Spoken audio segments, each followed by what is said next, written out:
إن الحمد لله نحمده ونستعينه ونستغفره ونعوذ بالله من شرور أنفسنا ومن سيئات أعمالنا من يهده الله فلا مضل له ومن يضلله فلا هادي له ونشهد أن لا إله إلا الله وحده لا شريك له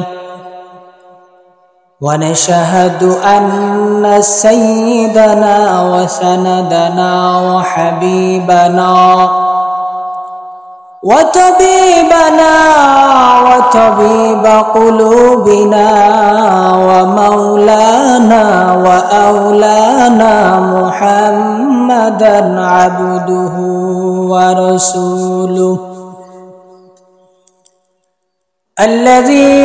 أرسله الله تعالى بالحق بشيرا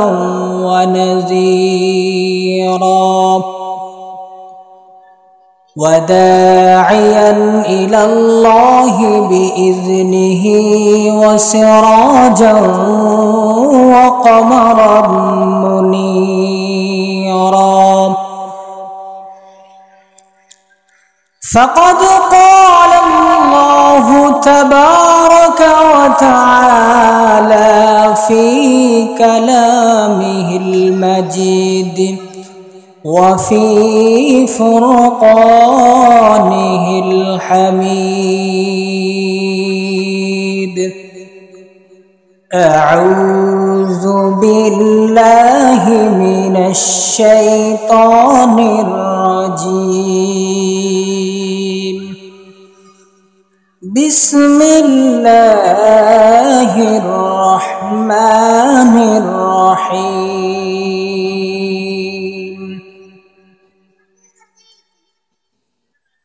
يا أيها الذين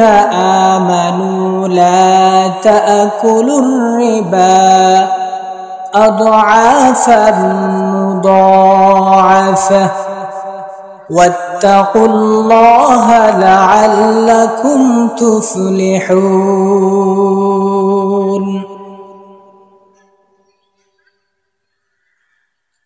وقال النبي صلى الله عليه وسلم لعن رسول الله صلى الله عليه وسلم آكل الربا وموكله وكاتبه وشاهديه وقال هم سواء الحمد لله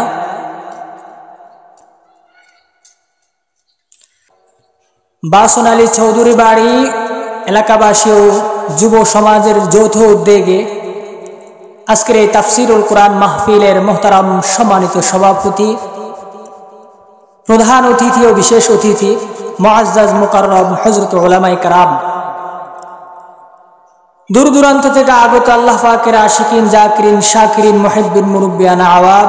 আমার সমবয়সী যুবক বন্ধুগণ স্নেহের ছোট ভাই পর্দার অন্তরালে অবস্থানরত শ্রদ্ধেয় সম্মানিত মা ও বোনেরা মহান রব্বুল আলামিনের দরবারে আমরা কালিমাতুশ শুকর আদায় করি যে আল্লাহ জাল্লা শানহু আমাকে এবং আপনাদেরকে কোরআন এবং হাদিস থেকে কিছু কথা বলা এবং শোনার জন্য সুযোগ করে দিয়েছেন এজন্য ওই মহান রব্বুল আলামিনের দরবারে অন্তঃস্থল থেকে কালিমাতুশ শুকর আদায় করি বলে আলহামদুলিল্লাহ। আমি আজকে আপনাদের সামনে সুদের ভয়াবহতা নিয়ে কিছু কথা বলার চেষ্টা করব ইনশাআল্লাহ। সুদ সবচাইতে বড় মারাত্মক গুনাহ, যে গুনাহ আমরা বহু মানুষ জর্জরিত। আমরা এটাকে সাধারণ গুনাহ মনে করি।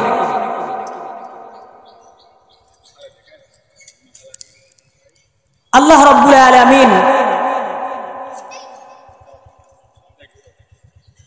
পবিত্র কোরআনুল কারীমে সূরা বাকারার 278 এবং 279 নম্বর আয়াতে আল্লাহ রাব্বুল আলামিন বর্ণনা করেছেন,